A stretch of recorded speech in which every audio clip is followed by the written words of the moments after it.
నేను చెప్పలేదు. పేరు నరసింహరావులే కానీ నేను ఏం చేస్తుంటారు? వ్యవసాయం లేదు, నేను చెప్పలేదు. ఎలా ఉంది మరి ఇప్పుడు చంద్రబాబు నాయుడు గారు వచ్చి 7-8 నెలలు అవుతుంది. నాకు బాగానే ఉంది.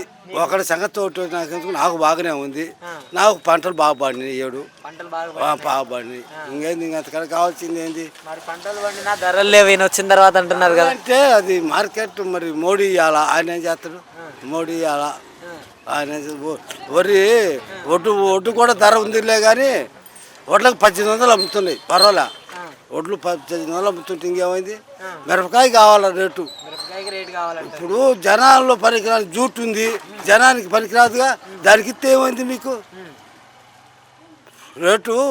పనికిరాదు దానికి. ఇప్పుడు మనం తినేది వస్తుంటే ధర పలుకుతుంది, తగ్గియాలంటే తగ్గించు. నీకు జూట్ ఉంది,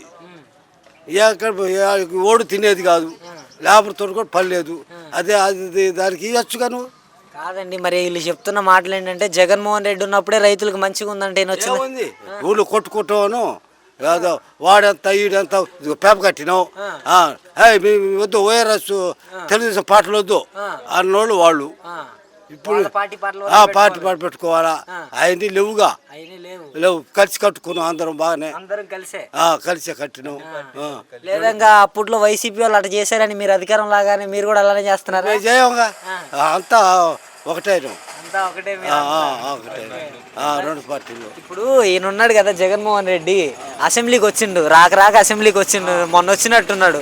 అసెంబ్లీకి వచ్చి నాకు ప్రత్యేక హోదా కావాలంటున్నాడు. జనం ఇవ్వలేదు. ప్రత్యేక హోదా ఎట్ట వస్తుంది? నీ జనం ఇయ్యంది ఎట్ట వస్తుంది నీకు? జనం ఇవ్వలేదుగా.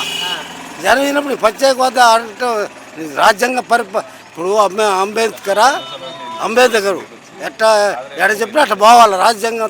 రాజ్యాంగ ప్రకారం నీకు ఒక్కడికి ఒక రూలా?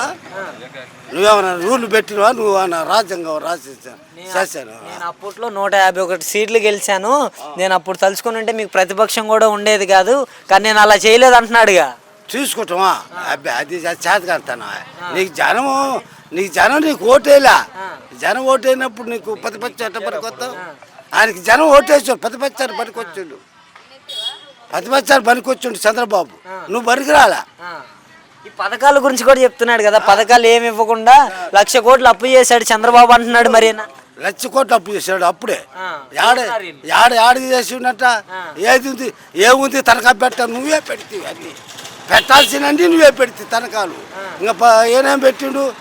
ఏ తనఖా పెట్టిండు? అంటే రాజధాని పోలవరం అని ఒక అపోహలు నెట్టేసి ప్రజల్ని ఈ డబ్బులన్నీ దోచుకుంటున్నాడు అంటున్నారు వైసీపీ వాళ్ళంతా. దోచుకుంటే ఈ రాజధాని వద్దా మీకు?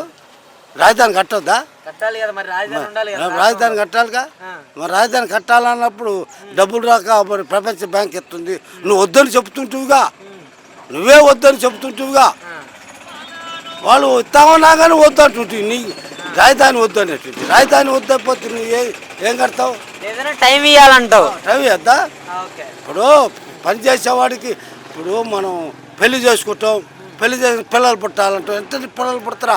1 సంవత్సరం 2 సంవత్సరాలు గడవాలిగా. చెప్పులే మరి వెంటనే నీకు టైం ఇవ్వద్దు, దానికి టైం ఇచ్చి చూడాలంటే అంతే.